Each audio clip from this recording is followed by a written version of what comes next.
அன்பு உறவுகளுக்கு வணக்கம். எல்லோரும் நலமாயிருப்பீர்கள் என்று நம்புகிறேன்.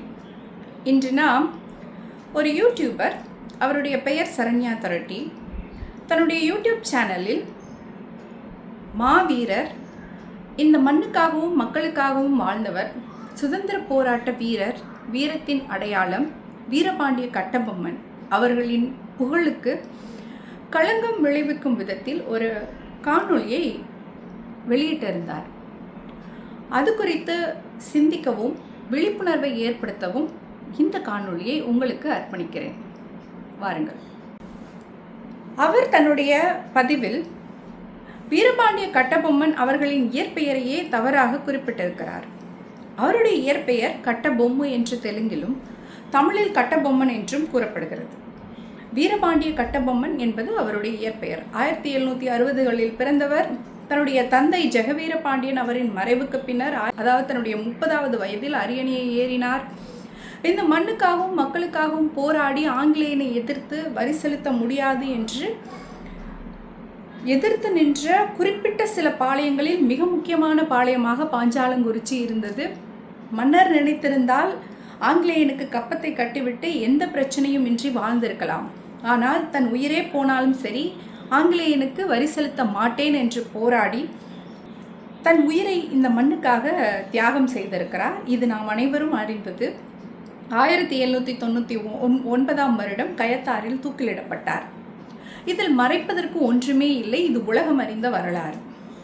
ஆனால் அவருடைய இயற்பெயரை திரித்து கூறி எட்டப்பன் அவர்களின் வரலாறும் நமக்கு தெரிந்தது. இவருக்கு நேர் எதிராக ஆங்கிலேயனை ஆதரித்து கட்டபொம்மன் அவர்களுக்கு எதிராக சூழ்ச்சி செய்ததன் காரணத்தால் தான் வரலாற்றில் இன்றும் அவர் இகழ்ந்து பேசப்பட்டு வருகிறார்.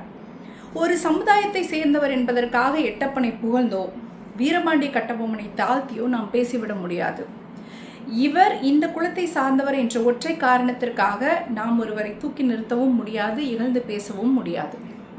அவர் இந்த மண்ணிற்காக வாழ்ந்தாரா, இந்த மக்களுக்காக நன்மைகளை இயற்றினாரா என்பதைத்தான் பார்க்க வேண்டுமே ஒழிய, இந்த மொழி பேசியவர் இந்த இனத்தை சார்ந்தவர் என்பதற்காக குறுகிய சிந்தனையோடு களங்கம் கற்பிப்பது சரியான செயல் அல்ல.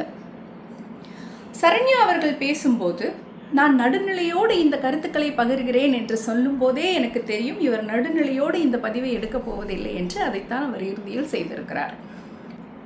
அவர்கள் ஆந்திர பகுதிகளில் வாழ்ந்தவர்கள். சுல்தான்களுக்கு தங்கள் இனத்து பெண்களை திருமணம் செய்து கொடுக்க மனமில்லாமல் மானம்தான் பெரிது என்று பாஞ்சாலங்குறிச்சியில் வந்து குடியேறினார்கள் என்று சரண்யா குறிப்பிட்டிருக்கும் போது, இது கதை, இது உண்மையா என்று தெரியவில்லை என்று சொன்னார். ஆனால் நாட்டுப்புற பாடல்களில் காதறுப்பான் கட்டபொம்மன் என்று வந்ததாம். நாட்டுப்புற பாடல்கள் என்று வரலாற்று ஆவணங்கள் ஆயின சரண்யா அவர்களே. ஆவணப்படுத்தப்பட்ட விஷயங்களைத்தான் நீங்கள் சபைக்கு எடுத்து வந்து பேச முடியுமே தவிர, நாட்டுப்புற பாடல்களையும் செவிவழி செய்தியையும் ஒரு சிறு கோட் அப்படின்னு சொல்லுவோம்ல, you can't take that as an example, that as a proof against Veerapandiya Kattabomman, இல்லையா?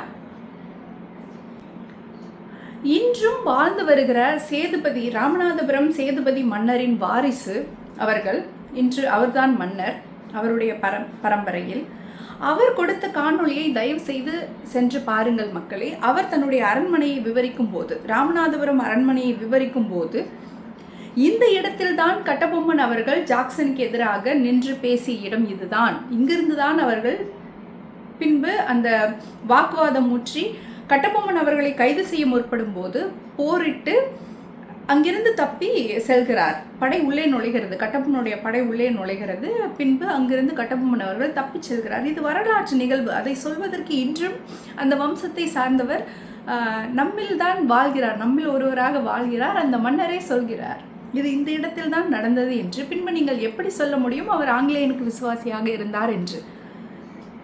வீரபாண்டிய கட்டபொம்மன் அவர்கள் ஆங்கிலேயனுக்கு ஒருபோதும் விசுவாசியாக இருந்தது கிடையாது.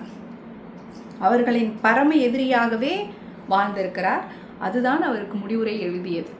வீரன் செத்தொழிவானே ஒழிய என்றும் அடிபணிந்து போக மாட்டான். அதைத்தான் வீரபாண்டிய கட்டபொம்மன் அவர்கள் செய்தார்கள். உங்களுக்கு இன்னொன்றையும் நினைவுபடுத்த விரும்புகிறேன் மக்களே. இந்த ஆவணங்கள், இந்த கருத்துக்கள், எதிர்மறை கருத்துக்கள் இவையாவும் ஒருபுறம் இருக்கட்டும்.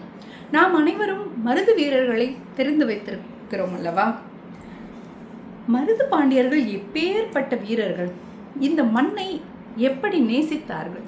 சிவகங்கை சீமையை முத்துவடுகநாதர் அவரின் மறைவுக்கு பிறகு, வேலுநாச்சியார் அவர்களின் மறைவுக்கு பிறகு எப்படி ஆட்சி புரிந்தார்கள்?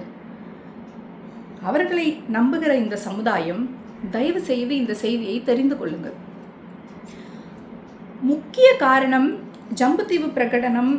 இது போன்ற பல பிரகடனங்களை அவர்கள் ஆங்கிலேயர்களுக்கு எதிராக எதிர்த்து செய்தார்கள் என்பது நாம் அறிந்தது. அதில் மிகவும் முக்கியமாக நாம் குறிப்பிடுவது, அவர்கள் வீரபாண்டிய கட்டபொம்மன் 1799 இறந்த பிறகு ஊமைத்துறை அவர்களுக்கு, அதாவது வீரபாண்டிய கட்டபொம்மன் அவர்களின் உடன் பிறந்த தம்பி ஊமைத்துறை அவர்களுக்கு அடைக்கலம் கொடுத்தது ஆங்கிலேயனின் வெறுப்புக்கு ஆளான செயல். மருது வீரர்கள் எதிர்க்கப்பட்டதற்கு மிக முக்கிய காரணம் அவர்கள் ஊமைத்துறைக்கு அடைக்கலம் கொடுத்தது. நான் சரண்யா அவர்களுக்கு விடுக்கும் கேள்வி எல்லாம், மருது வீரர்கள் தெலுங்கு சமுதாயத்தை சேர்ந்த சிறு சிந்தனை இருக்கிற நீங்கள், அவர் தெலுங்கு சமுதாயம் என்பதால் தானே எதிர்க்கிறீர்கள். நான் உங்களிடம் கேட்கிறேன், ஏன் ஊமைத்துறைக்கு அவர் அடைக்கலம் கொடுத்தார்கள்? மருது வீரர்கள் தமிழ் சமுதாயத்தை சார்ந்தவர்கள். அவர்கள் நினைத்திருக்கலாம் அல்லவா, இவர்கள் தெலுங்கு சமுதாயத்தை சார்ந்தவர்கள், இவர்களுக்கு நாம் உதவக்கூடாது என்று. அப்படி இல்லை, அவர்கள் அப்படி வாழவில்லை. 18ஆம் நூற்றாண்டில் வேலுநாச்சியார் அவர்களுக்கு அடைக்கலம் கொடுத்தது கோபால நாயக்கர், திண்டுக்கல்லை ஆட்சி புரிந்தவர், விருப்பாட்சி கோபால நாயக்கர். பின்னாளில் ஊமைத்துறை அவர்களுக்கு உதவியது மருது வீரர்கள். இங்கே ஜாதிக்கும் மதத்திற்கும் பேதமில்லாமல் தான் மக்கள் வாழ்ந்தார்கள், மன்னர்கள் வாழ்ந்தார்கள், இந்த மண்ணை காத்தார்கள். அதுதான் இந்த மண்ணுக்கான பெருமை மக்களே. நம்மில் பேதங்கள் அற்று வாழ்ந்ததுதான், ஒற்றுமையோடு வாழ்ந்ததுதான் பொற்காலம்.